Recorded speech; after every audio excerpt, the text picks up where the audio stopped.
IT job కోసం చూస్తున్నారా? ఐటీలో కెరియర్ బిల్డ్ చూసుకోవాలనుకుంటున్నారా? అయితే సమాధానం కోడింగ్ ట్యూటర్.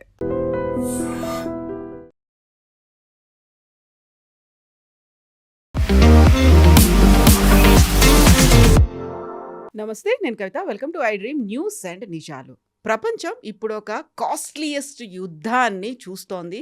అందులో కూడా ఇరాన్ చాలా చిన్న దేశం, ఎక్కువగా ఆయుధ సామాగ్రి లేదు, తొందరగానే యుద్ధం ముగిసిపోతుంది అని ఇజ్రాయెల్, అమెరికా భావించినప్పటికీ ఎక్కువ సామర్థ్యం ఉన్నటువంటి మిసైళ్లని ఇరాన్ మీద ప్రయోగించాల్సినటువంటి పరిస్థితి వస్తోంది. ఇరాన్ మాత్రం చాలా సింపుల్గా డ్రోన్ టెక్నాలజీతోనో యుద్ధాన్ని కొనసాగిస్తోంది, అనుకున్న లక్ష్యాలని వెళ్తోంది. బట్ ఈ యుద్ధం ఎంతకాలం కొనసాగుతోంది? అల్టిమేట్గా ఎవరు విన్నర్ అవుతారు? మనతో పాటుగా ఉన్నారు సీనియర్ జర్నలిస్ట్ సురేష్ కొచ్చదిల్ గారు. సార్ నమస్తే. సో ఇరాన్ గురించి మాట్లాడుకున్నప్పుడల్లా ప్రతిసారి వినిపించింది ఇరాన్ దగ్గర చాలా ఆయుధ సంపత్తి తక్కువగా ఉంటుంది, తొందరగానే వాళ్ళు లొంగిపోతారు, బెండ్ అయిపోతారు అనుకున్నారు. బట్ ఈ పరిస్థితి చూస్తుంటే February 28న స్టార్ట్ అయింది, ఇప్పుడు మనం March 4th ఈవినింగ్ అయిపోతుంది. Still it is on. 5 days అయింది. ఎంతకాలం అవుతుంది? ఇది బహుశా ఇంకొక 2 వారాలు నడవచ్చు. 2 వారాలని ట్రంప్ చెప్తున్న 4 అంటున్నారు, 2 కావచ్చు అంటున్నారు. మీరు చెప్పినట్లు ఆల్మోస్ట్ ఒక వారం అయిపోయింది ఇప్పుడు మొదలై, రేపటికి 7వ రోజు అయిపోతుంది. కానీ యుద్ధాల్లో కొన్ని అమెరికా చేసిన కొన్ని తప్పులు అంటే వాళ్ళు క్యాల్కులేషన్ తప్పులు చేశారు. వాళ్ళేమనుకున్నారంటే ఫస్ట్ టైం ఈ 12 day వార్లో అప్పుడు కొట్టినప్పుడు B2 బాంబర్స్ తీసుకొచ్చి కొట్టినప్పుడు న్యూక్లియర్ వీళ్ళది మొత్తం న్యూక్లియర్ అండ్ మిసైల్ ఫెసిలిటీస్ మొత్తం ధ్వంసమైందని చెప్పారు. మీకు గుర్తుంటుంది, బియాండ్ రిపేర్ అని చెప్పారు అప్పుడు. కానీ అది కాదు. ఇప్పుడు ఇవాళ పొద్దున అమెరికన్ ఛానల్స్లో కొన్ని సీరియస్ ఛానల్స్లో డిస్కషన్ చూస్తే ఇరాన్ ఏం చేశారు, ఈ 12 day వార్ నుంచి చాలా మట్టుకు అనాలిసిస్ చాలా బాగా చేశారు వాళ్ళ army, air force and navy, especially వాళ్ళ మిసైల్ తయారు చేసే కంపెనీలు. వాళ్ళేం నేర్చుకున్నారంటే ఇజ్రాయెల్ దగ్గర ఉన్నది ఎయిర్ పవర్, అది వాళ్ళ బెస్ట్. వాళ్ళు F-35 యూజ్ చేస్తారు. వాళ్ళు their pilots compared even US compare చేస్తే కూడా వాళ్ళ పైలట్స్ చాలా మంచి ఎక్స్పీరియన్స్ పైలట్స్ కూడా. వాళ్ళు రెగ్యులర్గా యుద్ధాలు ఉంటారు వాళ్ళు. అది కాకుండా వాళ్ళ వైపు నుంచి ఉన్న వెపన్స్ వీళ్ళ దగ్గర కూడా ఉండవు. వాళ్ళు యూజ్ చేస్తున్న వెపన్స్ స్ట్రైకర్ ఉండొచ్చు, మిగతా చాలా వెపన్స్ ఇజ్రాయెల్ యూజ్ చేస్తారు ఆయుధాలతో. సో దాన్ని మనం మ్యాచ్ చేయలేం. మనం కూడా ఒక ఎయిర్ ఫోర్స్ పెట్టి వాళ్ళ వ్యతిరేకంగా వెళ్ళి కొట్టడంతో అసలు it doesn't make sense. So ఏం చేయాలి నెక్స్ట్ ఏంటంటే ఒక గెరిల్లా యాటిట్యూడ్ తీసుకురావాలి. అంటే అన్కన్వెన్షనల్ వార్ అంటారు మనం. యుద్ధం అనగానే మన బాహుబలి సినిమాలాగా ఇక్కడ ఒక 5,000 మంది, అక్కడ ఒక 5,000 మంది, లేకపోతే ఇక్కడ 10,000 ఇక్కడ 10,000 ఎదురుగా ఫిజికల్గా నిలబడి ఉంటారు, ట్యాంకులు ఉంటుంది. ఓకే, యాజ్ యూ సెడ్ తుపాకీ పెద్ద పెద్ద గన్స్ పట్టుకొని RPGలు పట్టుకొని నిలబడి, ఆ సెనారియో పోయింది. అట్లాంటి యుద్ధాలు లేవు. ఫస్ట్ అది మనకి తెలిసింది యుక్రెయిన్ రష్యా వార్లో. మీకు గుర్తుంటుంది కవిత గారు, యుక్రెయిన్ రష్యా వార్ మొదలైనప్పుడు ఫస్ట్ యుద్ధం మొదలైనప్పుడు ఫస్ట్ అండ్ సెకండ్ ఇయర్లో కలిస్తే 1,00,000 మంది చనిపోయారు. 1,00,000 మంది, ఇటువైపు 1,00,000 అటువైపు 1,00,000. సో ఏం చేశారు, వీళ్ళు ఆపేశారు అనమాట. సో అదొక మెయిన్ రీజన్ అక్కడే ఆపడం. ఎందుకంటే వాళ్ళకి తెలిసిపోయింది ఇక్కడి నుంచి ఇంకా ముందుకెళ్తే ఇంకేం ఉండదు, యుద్ధం ఉండదు, మనుషులు ఉండరు, ఎవరు ఉండరు. సో వీళ్ళేం చేశారు, వాళ్ళ అప్రోచ్ మార్చేశారు. అప్రోచ్ ఎట్లా మార్చారంటే టెక్నాలజీ తీసుకొచ్చారు యుద్ధాల్లో. యుక్రెయిన్ తెలిసిపోయింది వాళ్ళ దగ్గర అంత పెద్ద ఎయిర్ ఫోర్స్ లేదు, ఉంది వాళ్ళ దగ్గర, కానీ అంత పెద్ద ఎయిర్ ఫోర్స్ లేదు. కొన్ని ఎయిర్ క్రాఫ్ట్ వాళ్ళని డొనేట్ చేశారు కొంతమంది, అదొకటి ఉందన్నమాట. అట్లాంటి పరిస్థితుల్లో ఈ కండిషన్లో వచ్చినప్పుడు వాళ్ళు ఏం చేశారు, ఈ డ్రోన్లతో సహా వాళ్ళు దాడి మొదలుపెట్టారు. ఫస్ట్ రష్యా దగ్గర మిసైల్స్ కూడా ఉండే. రష్యాకి ఇచ్చిన డ్రోన్స్, అదే డ్రోన్స్ ఇరాన్ వాడుతున్నారు, షహీద్ డ్రోన్స్. అంటే ఇరాన్ తయారు చేసి రష్యాకి ఇచ్చారు. ఫస్ట్ 2 years రష్యా వాళ్ళ డ్రోన్స్ వాడుకున్నారు, వాళ్ళ మిసైల్స్ వాడుకున్నారు. దాని తర్వాత రష్యన్ ప్రొడక్షన్ చాలా పడిపోయింది. రష్యా దగ్గర ప్రొడక్షన్ లేదు, ఎందుకంటే వాళ్ళ మిలిటరీ ఫ్యాక్టరీస్ అన్నీ మూతపడ్డది, వాళ్ళకి రా మెటీరియల్స్ లేదు. సో వాళ్ళు అన్కన్వెన్షనల్ వార్ ట్రై చేద్దాం అంటే యుక్రెయిన్ దానికన్నా అన్కన్వెన్షనల్గా వెళ్ళిపోయారు. మీకు గుర్తుంటుంది వాళ్ళదొక న్యూక్లియర్ కమాండ్ ఎయిర్క్రాఫ్ట్ మీ నార్దర్న్ రష్యాలో రిమోట్ ఏరియాలో యుక్రెయిన్ వాళ్ళ ఒక డ్రోన్ అటాక్ చేశారు. అది ఎంత అన్కన్వెన్షనల్ అంటే మిలిటరీ టర్మినాలజీలో అట్లాంటి ఒక యుద్ధం జరగలేదు ఎప్పుడు, అట్లాంటి ఒక అటాక్ కూడా జరగలేదు. వీళ్ళేం చేశారంటే ఒక పెద్ద ట్రక్ తీసుకున్నారు, కంటైనర్ ట్రక్ లాంటిది. కంటైనర్ ట్రక్లో వీళ్ళు డ్రోన్స్ లోడ్ చేశారు. లోడ్ చేసి 3,000 కిలోమీటర్లు నడిపించుకుంటూ వెళ్ళారు రష్యా లోపల నుంచి. అది ఎట్లా వాళ్ళు చెక్ పోస్ట్లో ఏముందో లేదో తెలియదు, కానీ 3000 కిలోమీటర్లు నడిపించుకొని ఈ బేస్ దగ్గర వెళ్ళిన తర్వాత రిమోట్లీ ఎవరో యూక్రెయిన్లో కూర్చొని రిమోట్లీ దీని రూఫ్ ఓపెన్ చేశారు. మనం చూస్తుంటాం చూడండి, కొన్ని సినిమాలో కనిపిస్తుంది, రూఫ్ ఓపెన్ అయింది, కంటైనర్ ట్రక్ది టాప్ రూఫ్ ఓపెన్ అయిన తర్వాత ఈ డ్రోన్స్ అన్ని బయటకు వచ్చి వెళ్ళి ఆ ఫెసిలిటీని కొట్టి 5 న్యూక్లియర్ కమాండ్ ఎయిర్క్రాఫ్ట్, చాలా కాస్ట్లీ అది ధ్వంసమైంది.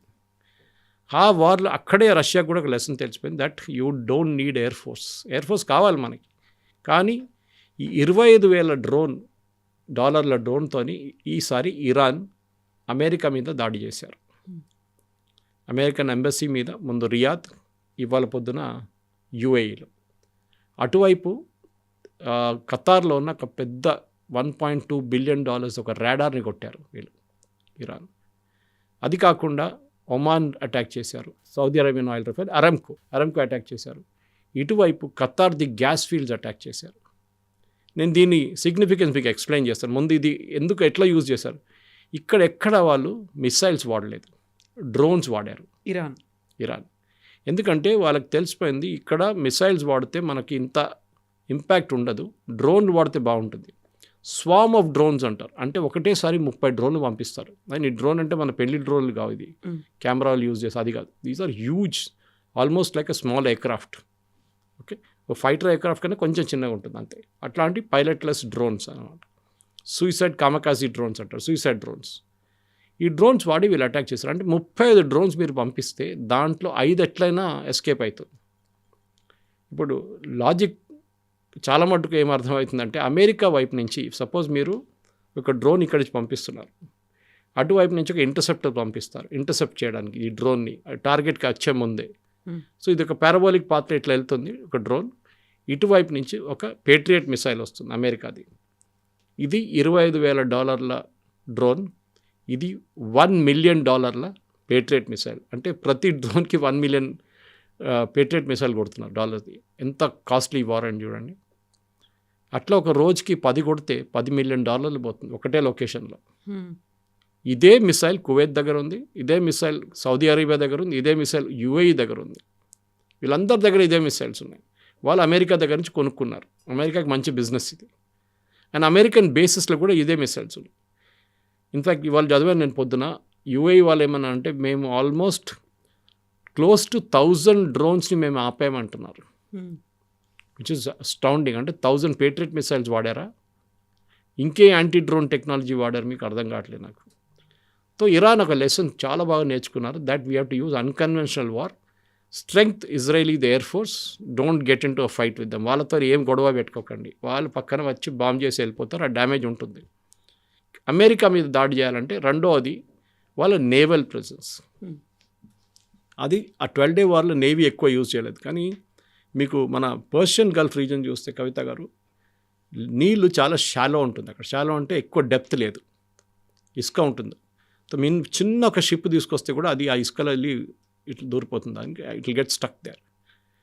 సబ్మెరీన్స్ అసలు యూసే చేయలేము. సబ్మెరీన్స్ మీరు కోస్ట్ నుంచి ఆల్మోస్ట్ ఒక 100-150 కిలోమీటర్ దూరం సబ్మెరీన్ పెట్టుకోవాల్సి వస్తుంది. అక్కడి నుంచి మీరు ఫైర్ చేయాలంటే ఒక టామాహాక్ మిసైల్ ఒక ఎక్యురసీ క్వశ్చన్లో వస్తుంది. So submarines వాడలేము. ఇరానియన్స్ ఏం చేశారంటే, వాళ్ళు 2 వైపుల నుంచి అమెరికన్ షిప్స్ని అటాక్ చేయడానికి ప్లాన్ చేశారు కూడా.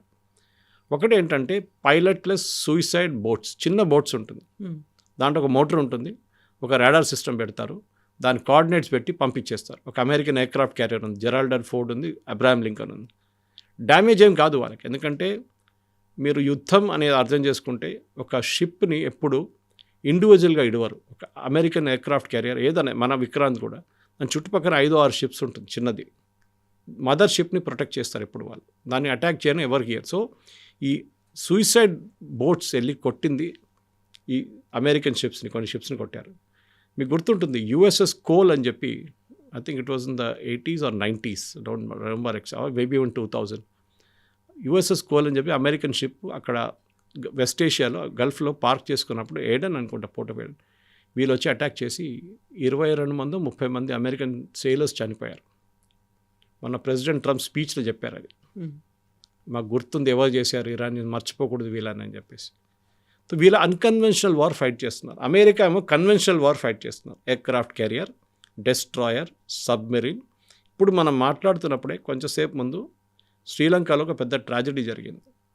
ఒక Iranian ship, not warship, Iranian షిప్ని కొడితే 100 మంది చనిపోయారని చెప్పి కొన్ని రిపోర్ట్స్ వస్తున్నాయి, కాదు 30 మంది చనిపోయారని కొన్ని రిపోర్ట్స్ వస్తున్నాయి. వీళ్ళందరూ సివిలియన్స్. అది బహుశా ఒక క్రూజ్ షిప్ ఉండొచ్చు, కానీ ఇరాన్ నుంచి అది ఎక్కడికి వెళ్తుందో మనకు తెలియదు. ఇరానియన్ షిప్గా ఎట్లా తయారైందో తెలియదు, అది డీటెయిల్స్ ఇంకా రాలేదు. కానీ అమెరికన్ సబ్మెరీన్ వాళ్ళని టార్గెట్ చేశారు చాలా క్లియర్గా. ఇట్లాంటి పరిస్థితుల్లో ఇప్పుడు జరుగుతున్న ఈ యుద్ధంలో Iran is being very smart. మనందరూ అనుకున్న 4-5 రోజుల్లో వాళ్ళ మొత్తం టాప్ లీడర్షిప్ని డీకెపాసిటేట్ చేసిన తర్వాత వాళ్ళకి కెపాసిటీ ఉండదు ఫైట్ చేయడానికి, కానీ జరుగుతుంది. ఇప్పుడు మనం చూస్తున్నాం ఇరాన్ ఇప్పుడు కూడా చాలా క్లియర్గా ఎక్కడో ఉన్న సైప్రస్లో ఉన్న royal air force base, British royal air force బేస్ని టార్గెట్ చేశారు. అంటే వాళ్ళ దగ్గర ఉన్న టెక్నాలజీ ఈజ్ అస్టౌండింగ్, వాళ్ళ డౌట్ లేదు కవిత గారు. ఇది అమెరికా చేసిన ఫస్ట్ తప్పు అన్నమాట. సో మన దేశ కరెన్సీలో చూస్తే అమెరికా ప్రతిరోజు 58 కోట్ల వరకు ఖర్చు పెడుతోంది అనుకున్నప్పుడు, అంత పెద్ద ఎత్తున స్టెల్త్ బాంబర్లు ఉన్నాయి, మిసైల్స్ ఉన్నాయి, ఫైటర్లు ఉన్నాయి, F-15లు, F-16లు ఇవన్నిటిని పెట్టుకున్న తర్వాత ఇరాన్ దగ్గర ఏమీ లేదు అనుకున్నప్పుడు చిన్న డ్రోన్ టెక్నాలజీనే యూజ్ చేస్తోంది. అది మాత్రమే సరిపోతుందా? దానికి బ్యాక్ సపోర్ట్గా చైనా ఇస్తోంది, చాలా సైలెంట్గా హెల్ప్ చేస్తోంది అనేది. రష్యా కొంచెం సీజ్ ఫైర్ అనేది పెట్టుకుందామని చెప్పినప్పుడు కూడా 2 కంట్రీస్ యాక్సెప్ట్ చెయ్యట్లేదు అనేది నిజమేనా? రష్యా అయితే ఇప్పుడు ఏం చేయట్లేదు. రష్యా స్టేట్మెంట్ ఇష్యూ చేస్తున్నారు అంతే. We condemn this, we condemn that అని. రష్యాకి వాళ్ళ ప్రాబ్లమ్స్ ఉన్నాయి యుక్రెయిన్తో. ఇన్ఫ్యాక్ట్ ఆ వార్ అందరూ మర్చిపోయారు పాపం. వాళ్ళు ఎవరు పట్టించుకోవట్లేదు. ఇప్పుడు అసలు పట్టించుకోవట్లేదు. ట్రంప్ ఏమన్నారు, నేను అన్ని యుద్ధం ఆపడానికి వచ్చాను చెప్పి మంచి ఇంకో కొత్త యుద్ధం మొదలుపెట్టాడు ఇక్కడ. ఎనీవే, చైనా వాళ్ళ వైపు నుంచి శాటిలైట్ ఇమేజరీ ఇస్తున్నారు ఇరాన్కి.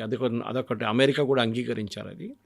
ఇదే పని వాళ్ళు పాకిస్తాన్కి హెల్ప్ చేశారు ఆపరేషన్ సింధూర్ టైంలో. రియల్ టైం శాటిలైట్ ఇమేజరీ ఇచ్చారు. ఓకే, దానికి కారణం వాళ్ళు ఏం చెప్తున్నారంటే, వాళ్ళు సప్లై చేసిన రాడార్కి రియల్ టైం శాటిలైట్ ఇన్ఫర్మేషన్ కావాలి, పాకిస్తాన్కి మేమే సప్లై చేసాం, వాళ్ళు అది వాడుకోవాలంటే మేము శాటిలైట్ ఇమేజరీ ఇస్తేనే అది వాడుకోవచ్చు వాళ్ళంటారు. ఇరాన్ కేసులో కూడా బహుశా అదే వాళ్ళు చెప్తారు వాళ్ళు, ఎందుకంటే ఇరాన్కి సప్లై చేసిన అదే radar systems China. So radar ఎట్లా పనిచేస్తుందండి, without information, real time information కావాలి, దానికోసం వాళ్ళకి ఇన్ఫర్మేషన్ ఇచ్చాం, యాజ్ పర్ కాంట్రాక్ట్ అంటారు. ఎనీవే, చైనీస్ అది పని చేయలేదు.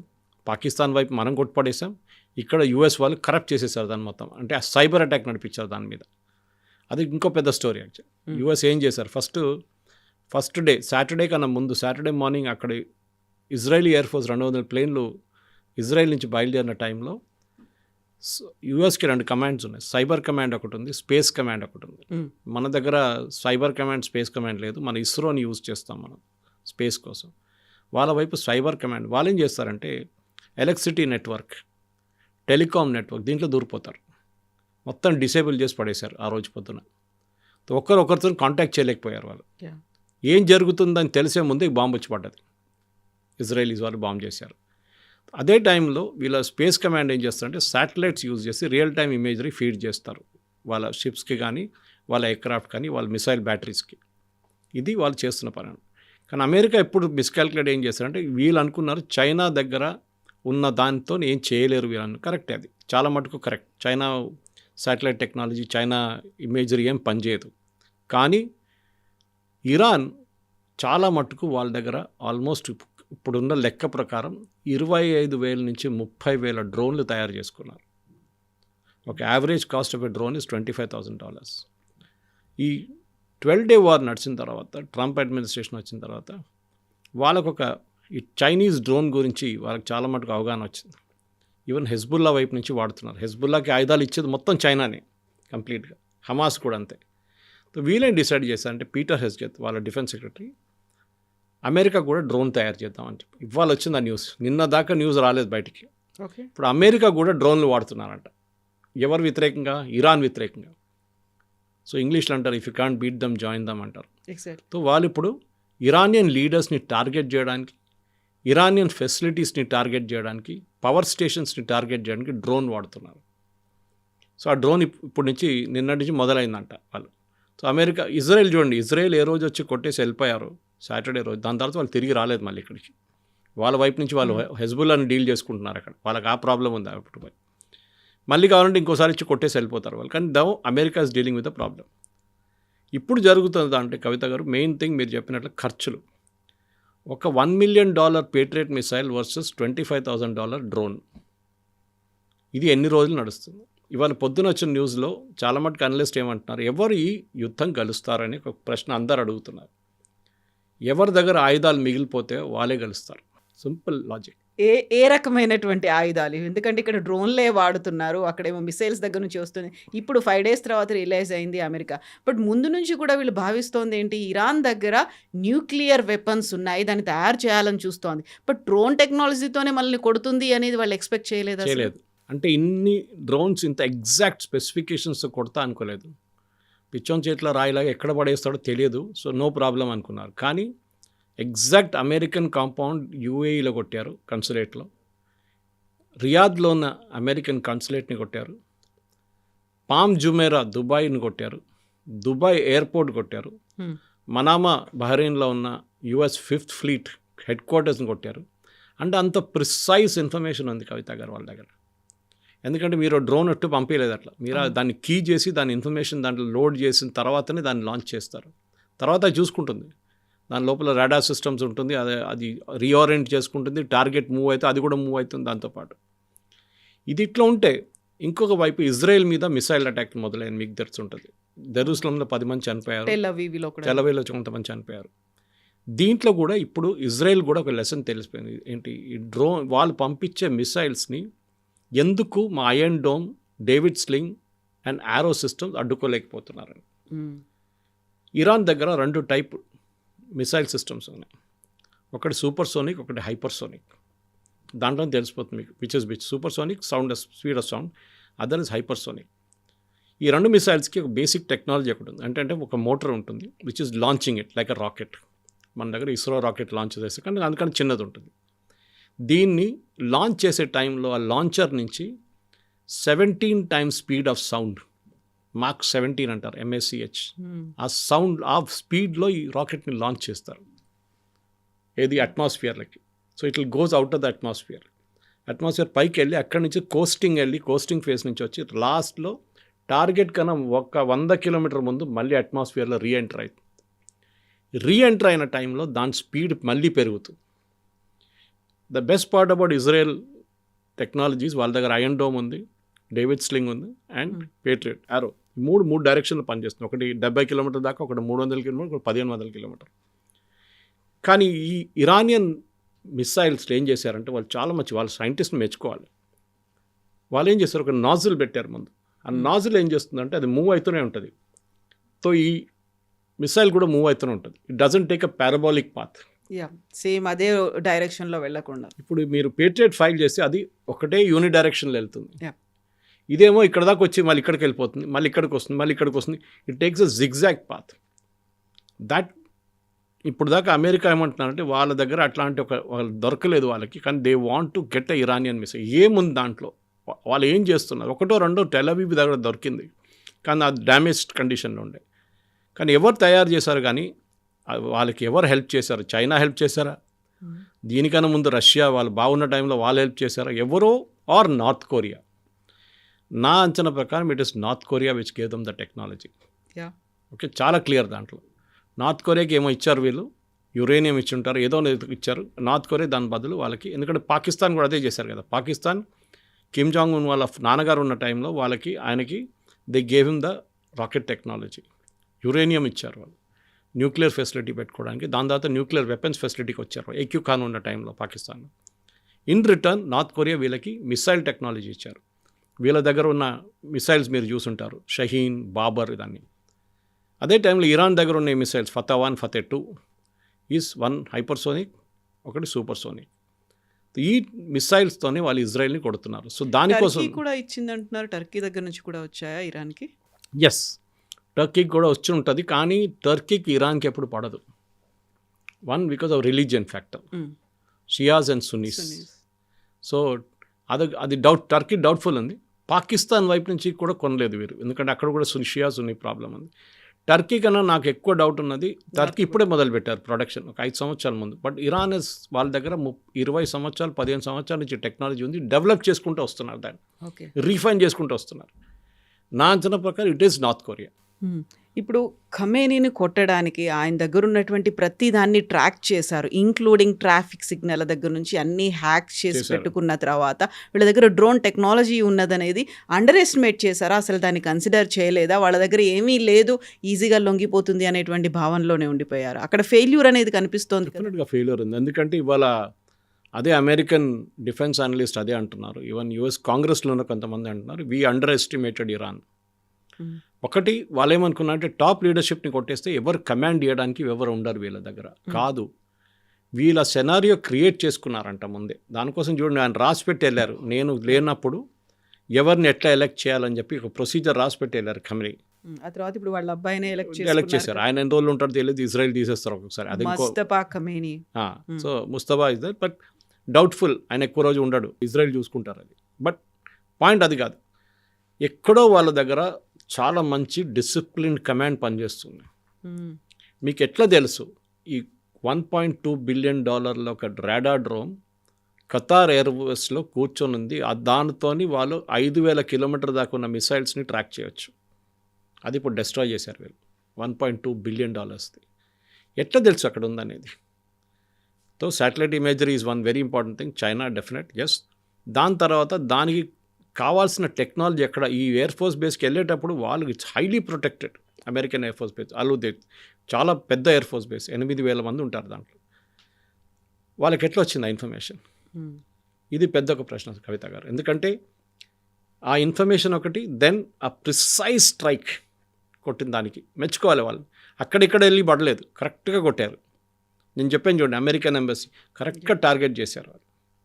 దుబాయ్ ఎయిర్పోర్ట్ కరెక్ట్గా టార్గెట్ చేశారు.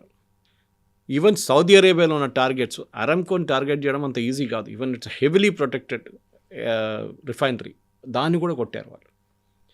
బహుశా ఎక్కువ రోజులు ఉండలేరు, అదొక ఒకటి ఉంటుంది. నేను చెప్పాను చూడండి, ఎవరి దగ్గర ఎక్కువ రోజు ఆయుధాలు ఉంటుందని. అది అమెరికా దగ్గర ఎప్పుడైనా కన్సిస్టెంట్ ఫ్లో ఉంటుంది. వాళ్ళ కాంట్రాక్టర్స్ చూసుకుంటారు, వాళ్ళు తయారు చేసి ఇస్తారు, వాళ్ళ ఫ్యాక్టరీస్ ఓవర్ టైం పనిచేస్తారు, ఏదైనా జరగచ్చు. కానీ ఇరాన్ ఏం చూపించారంటే, మేము వెళ్తూ మిమ్మల్ని కూడా తీసుకెళ్ళిపోతామని చెప్పి వాళ్ళు చేస్తున్నారు ఇప్పుడు చేస్తున్న దాంట్లో. బహుశా ఒక గ్రౌండ్ ఫోర్స్ ఆపరేషన్ జరుగుతూనే ఇరాన్లో ఒక మార్పు రావచ్చు. దానికి నిన్న రాత్రి నుంచి CIA, central intelligence agency, Kurdistan workers party అని చెప్పి ఇరాన్లో, ఇరాక్ బార్డర్లో కర్డిస్తాన్ గ్రూప్స్ ఉన్నారు. వాళ్ళు ఒక రెబెల్ గ్రూప్, వాళ్ళు ఎప్పటి నుంచో ఉన్నారు. వాళ్ళు అప్పుడప్పుడు దాడి చేస్తుంటారు. ముందు ఇరాక్ మీద చేస్తుంటే, ఇరాన్ మీద చేస్తుంటే, అక్కడ సిరియా వైపు కూడా ఉన్నారు వాళ్ళు. అక్కడ వాళ్ళకి ప్రాబ్లం టర్కీతో ఉంది. వాళ్ళకి నిన్న ఒక 4 రోజుల నుంచి they are giving them training, ఆయుధాలు ఇస్తున్నారంట. అంటే వాళ్ళేమంటున్నారు, మీరు ఇరాన్లో దూరి ఇరాన్లో ఉన్న అసెట్స్ మీద కొట్టండి, మేజర్ అసెట్స్ మీద. పవర్ ప్లాంట్ ఉండొచ్చు, రోడ్ ఇన్ఫ్రాస్ట్రక్చర్ ఉండొచ్చు, బ్రిడ్జెస్ ఉండొచ్చు, ఆర్మీ ఇన్స్టలేషన్స్ ఉండొచ్చు, రెవల్యూషనరీ గార్డ్స్ ఉండొచ్చు, వీళ్ళందరినీ మీరు కొట్టండి అంటారు. కవిత గారు మనకు మాట గుర్తుపెట్టుకోవాలి, ఇరాన్ చేస్తున్న అటాక్ ఎందుకు చేస్తున్నారు? సౌదీ అరేబియా మీద, అరామ్కో మీద ఎందుకు అటాక్ చేశారు? వాళ్ళ ఆయిల్ ప్రొడక్షన్ ఆపేశారు కూడా వాళ్ళు. ఖతార్ మీద గ్యాస్ ప్రొడక్షన్ మీద కొట్టారు. ఎందుకు? ఖతార్ గ్యాస్ ప్రొడక్షన్ ఆపేశారు. స్ట్రైట్ ఆఫ్ హార్ముజ్ బంద్ చేసి పడేశారు. మైన్స్ పడేశారు అక్కడ. బేసిక్లీ తాళం వేయలేం కదా, మైన్స్ పడేశారు అక్కడ. దుబాయ్ ఎయిర్పోర్ట్ మీద దాడి చేశారు. ఎందుకంటే వాళ్ళు రాయి లేదు, ఎయిర్పోర్ట్ టూరిజం వాళ్ళది. నిన్న చూసుంటాం మరి, దుబాయ్ మాల్లో క్రౌన్ ప్రిన్స్ అందరూ తిరుగుతున్నారు. ఎందుకంటే they give a confidence that everything is okay అనమాట. అర్థం చేసుకోవాలంటే జియో పాలిటిక్స్లో ఒక చాలా పెద్ద ఎక్స్ప్లెనేషన్ దీనికి ఉంది.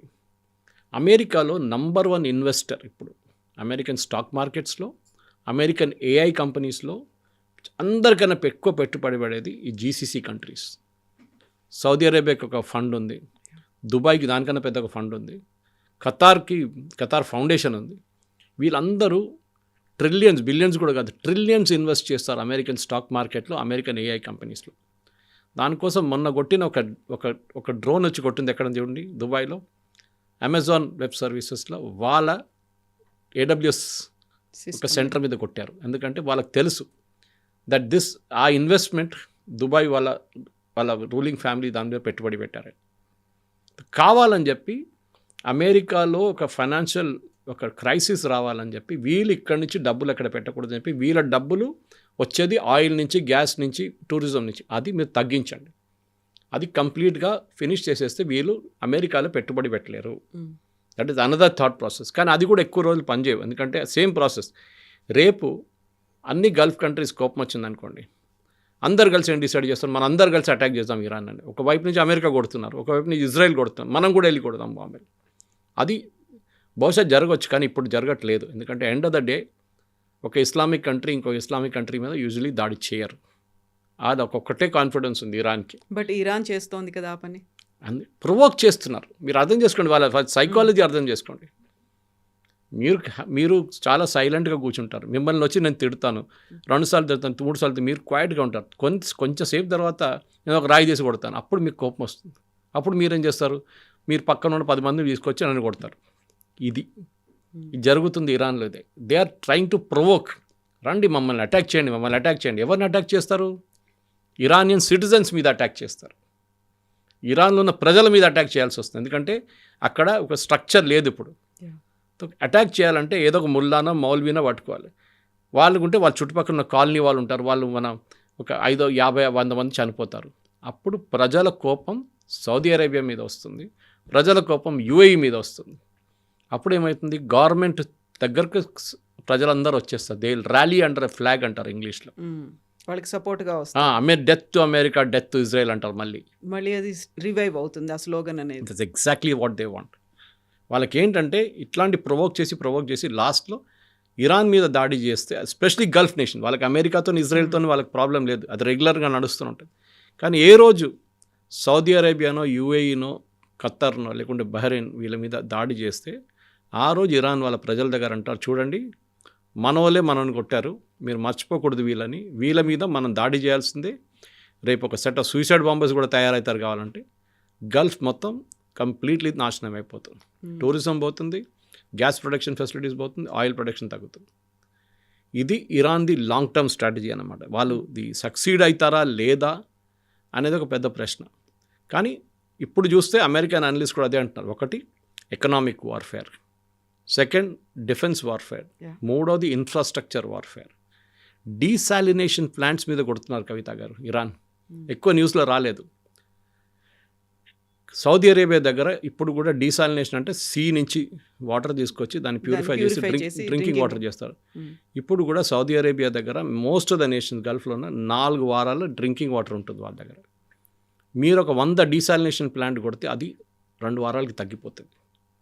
మళ్ళీ మీరు ఇంకో 50 మీద కొడితే అది వారానికి వచ్చేస్తుంది నీళ్ళు. ఆలోచించండి క్రైసిస్ ఎక్కడికి దాకా వస్తుంది అనేది. అప్పుడు అక్కడ ఉన్న ప్రజలు ఏం చేస్తారు, పారిపోతారు. ఎవరు వీళ్ళందరూ? బయట నుంచి వచ్చిన ఎక్స్పాట్రియేట్ వర్కర్స్.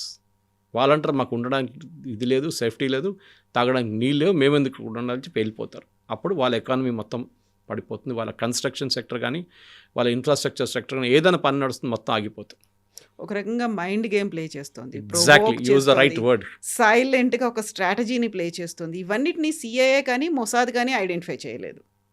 వాళ్ళు చేసిన తప్పు ఏంటంటే వాళ్ళు అనుకున్నారు దీని థాట్ ప్రాసెస్ అంతా ఖమ్నేయి దగ్గర ఉంది, ఇంకెవరు ఇరాన్లో ఆలోచించట్లేదు. ఆయనతో పాటుగా చాలా మంది పోయారు కాబట్టి strategy everything will go with them అని. కానీ వీళ్ళు మర్చిపోతున్నారు, Iran is a highly literate country. అక్కడ నేను చెప్పాను బహుశా దీనికన్నా ముందు, మహిళలకి అక్కడ 99% లిటరసీ ఉంది అక్కడ మహిళలకి, విచ్ ఇస్ వెరీ చాలా యూనిక్ ఒక ఇస్లామిక్ కంట్రీకి. అది కూడా ఎంత నెక్స్ట్ షరియా లా ఉన్న కంట్రీలో. ఆఫ్ఘనిస్తాన్ వైపు చూడండి, అక్కడ అమ్మాయిలు కాలేజ్కి అంటే స్కూల్కి అంటే ఎక్కడ వెళ్ళనియరు అక్కడ, కానీ ఇక్కడ వెళ్ళనిస్తారు వాళ్ళు. తెహరాన్ యూనివర్సిటీ కానీ మిగతా వాళ్ళు ఈవెన్ మెడికల్ ఫెసిలిటీ, వాళ్ళ health care is very good. And ఆ మహిళలు కూడా చాలా కీలకంగా క్రూషియల్ రోల్ ప్లే చేస్తున్నారు, ఇండైరెక్ట్గా ప్లే చేస్తున్నారు అనేది న్యూస్. కరెక్ట్. ఇప్పుడు అర్థం చేసుకోవాలంటే then there is a third element now which is technology. అంటే వాళ్ళ దగ్గర కాసిం సులేమానీని చంపిన తర్వాత కూడా కాసిం సులేమానీ సెటప్ చేసిన ఆ టెక్నాలజీ బ్యాక్ బోన్ ఇరాన్కి చాలా పనికి వచ్చింది. వాళ్ళు అనలైజ్ చేసుకున్నారు. వాళ్ళ దగ్గర ఎన్ని రోజులు నేను చెప్పినట్లు ఈ మిసైల్స్ ఉంటుందో, ఈ డ్రోన్స్ ఉంటుందో అని చెప్పలేము, కానీ they stood up and fought. అది మనం అమెరికా కూడా ఇప్పుడు అప్రిషియేట్ చేస్తున్నారు. మేము అండర్ ఎస్టిమేట్ చేసాం, ఎస్, కానీ మేము ఇప్పుడు మార్పులు తీసుకొస్తున్నాం. అటువైపు Saudi Arabia, UAE, Khattar, Bahrain వీళ్ళందరూ ఏమంటారు, మేము ఎప్పుడు ఊహించలేదు మా మీద దాడి చేస్తారని. ఇప్పుడు మా మీద దాడి చేశారు, మమ్మల్ని ఇప్పుడు ఏం చేయమంటారు, మేము దే ఆర్ నాట్ రియాక్టింగ్. చూడండి, వాళ్ళు ఎవ్వరూ రియాక్ట్ కావట్లేదు. వాళ్ళు చెప్తున్నారు స్టేట్మెంట్, ఖతార్ అన్నారు we will not take this lying down. ఏం చేస్తారండి మీరు రేపు అటాక్ చేస్తే ఇరాన్, వాళ్ళు మీ మీద ఒక 50 మిసైల్ పడేస్తారు, 50 డ్రోన్లు పడేస్తారు, ఏం చేస్తారు? మీ మొత్తం మీ ఇన్ఫ్రాస్ట్రక్చర్, నేనైతే ఎట్లయినా పోయాను, నిన్ను కూడా ముంచేస్తానని చెప్పి అది చేస్తారనమాట. అది ఇప్పుడు స్ట్రాటజీ. బహుశా నెక్స్ట్ 3-4 డేస్లో మనం మాట్లాడుతున్న ఇట్స్ డైనమిక్ ఎవాల్వింగ్ సిచ్యువేషన్. మనం ఇవాళ సాయంత్రం రికార్డ్ చేస్తున్న కాదు, ఇవాళ రాత్రి దాకా సిచ్యువేషన్ మారిపోవచ్చు. కానీ the basic line of the story is, అది అంటారు never under estimate your enemy. Exactly. అది ఇజ్రాయెల్ అండ్ అమెరికా చేసిన తప్పు. ఇజ్రాయెల్ కన్నా ఎక్కువ అమెరికా. ఇజ్రాయెల్ వాళ్ళకి కావాల్సిన చేసేసారు, which is decapitating the regime, top level తీసేశారు. దాని తర్వాత వాళ్ళు వెళ్ళిపోయారు. అమెరికాకి లార్జర్ ఇంట్రెస్ట్ ఆయిల్, వాళ్ళకి కావాల్సింది ఇరానియన్ ఆయిల్. అది ఇప్పుడు దొరకకపోవచ్చు. అండ్ ట్రంప్ కూడా వాళ్ళకి స్టేట్మెంట్ ఇచ్చారు, రేజా పాల్వి జూనియర్ మాకు అక్కర్లేదు, is a very good guy, but I want somebody from with in the establishment. ఎక్కడున్నా అదే రూలింగ్ ఎలీట్ నుంచి నాకు ఎవరో ఒక లీడర్ కావాలి. అది ఎవరో తయారవుతారో మనకు తెలియదు. కాస్ట్లీయెస్ట్ మాత్రమే కాదు, మోస్ట్ ఇంట్రెస్టింగ్ కూడా ఉంది. చాలా ఇంట్రెస్టింగ్. మీరు అనలైజ్ చేస్తే ప్రతి దానికి ఏదో మనం అది ఏదో అన్నీ ఐసోలేటెడ్గా జరుగుతున్నాను, కానీ if you connect the dots, exactly, there is a very very solid strategy behind it. And Iran ఎక్కువ మాట్లాడలేదు. మీరు చూసారా, ఆ రోజు వాళ్ళ మీద జరిగిన దాడి తర్వాత మేము వాళ్ళని చంపేస్తాం, మేము వీళ్ళు చంపేస్తాం, వాళ్ళు చేస్తాం, ఇది చేస్తాం, ఎవ్వరు మాట్లాడదు. The president is still alive, ఆయన కూడా స్టేట్మెంట్ ఇవ్వట్లేదు. వాళ్ళు కావాల్సిన పని చేసుకుంటూ వెళ్తున్నారు. బహుశా ఒక సింకింగ్ షిప్, ఎస్, కానీ అట్ ద సేమ్ టైం వాళ్ళు నిలబడి కొట్లాడి ఫైట్ చేశారు చూడండి, అది మనం మెచ్చుకోవాలి. That is something that America ఇప్పుడు కాదు, ఇంకా నెక్స్ట్ వచ్చే యుద్ధాలు కూడా అమెరికా అది గుర్తుపెట్టుకుంటారు. Thank you so much. Very much. Thank you.